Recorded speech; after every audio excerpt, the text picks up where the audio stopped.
Channel toffee shabby official. तो आज इस वीडियो में हम आपको बताएंगे कि ब्रीडिंग सीजन से पहले आप अपने लव बर्ड्स की कैसे केयर कर सकते हैं। तो चलें आए वीडियो देखें। तो ब्रीडिंग रूम एक ऐसी जगह है जहाँ पर आपके लव बर्ड्स रहते हैं, अपने अंडे वगैरह देते हैं और अपने बच्चों को पालते हैं। तो इसीलिए उनकी जगह ब्रीडिंग रूम ऐसा होना चाहिए कि जहाँ पर उनको डिस्टर्बेंस ना हो, अब वो आराम से अपने अंडे दे सकें और बाकी सारी एक्टिविटीज़ को परफॉर्म कर सकें। वहाँ ऐसी जगह होनी चाहिए कि जहाँ पर कोई गैर ज़रूरी शख्स या कोई पालतू जानवर, बच्चे वगैरह आपके अलावा ना जाते हों।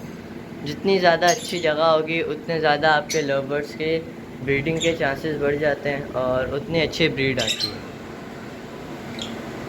तो इसलिए आप एक अलग से अपने लव बर्ड्स के लिए रूम बना सकते हैं जहाँ पर आपके लव बर्ड्स ब्रीडिंग करें और अपने बच्चे वगैरह दें।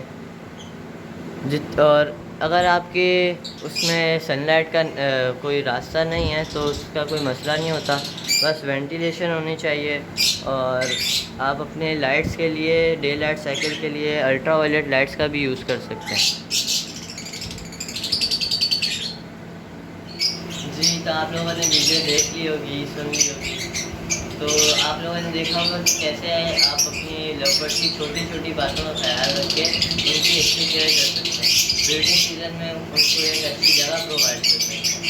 तो उम्मीद है आप लोगों को ये वीडियो अच्छी लगी होगी, पसंद आई होगी। तो मिलते हैं आपसे नेक्स्ट वीडियो में, तब तक अपना ख्याल रखिएगा। Tell me pretty lies, look me in the face, tell me that you love me, even if it's fake.